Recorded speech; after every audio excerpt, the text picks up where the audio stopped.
Dhamiri kwa maana halisi nyingine unaweza kaisema kwamba ni moyo, yani hati. Mwingine anaweza akasema ni nini?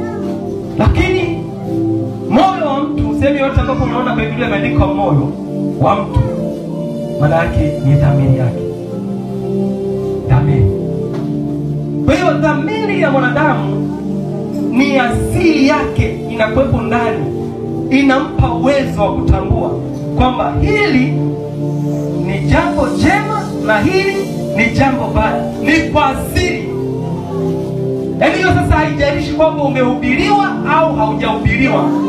Dhamiri ya ndani inakwambia hili nikilitenda, ikiwa inamaanisha kwamba moyo wako na Roho Mtakatifu wanaketi na kukubaliana kwamba hili jambo ni sawa, hili jambo mnalofanya sio sawa.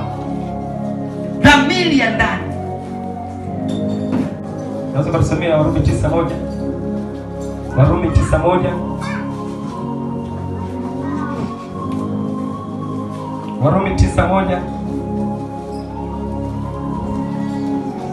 Warumi 9:1 maandiko yanasema, nasema kweli katika Kristo sisemi uongo, dhamiri yangu ikinishuhudia katika Roho Mtakatifu. Bwana Yesu asifiwe.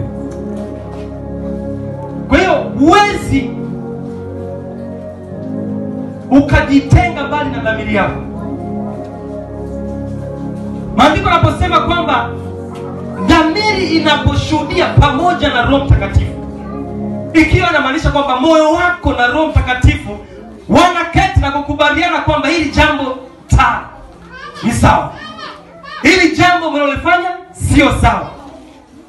Dhamiri ya ndani inaweza ikapambanua kwamba upate kibali au usipate kibali. Bwana Yesu asifiwe. Kwa hiyo sehemu ambapo umeandikiwa dhamiri, ikiwa inamaanisha kwamba ile hisia yako ya ndani ya kuweza kupambanua mambo mema na mabaya, hiyo inafanya kazi pamoja na Roho Mtakatifu, ni washirika pamoja kuhakikisha kwamba hilo jambo unalokwenda kuliamua, dhamiri yako inalifahamu kwamba ile ni jema, sio inakwambia. Bwana Yesu asifiwe. Kwa hiyo lazima kwanza tujue kwamba dhamiri inao uwezo wa kukuzuia usipate kibali, au dhamiri inaweza ikakupa kibali ukapata matokeo.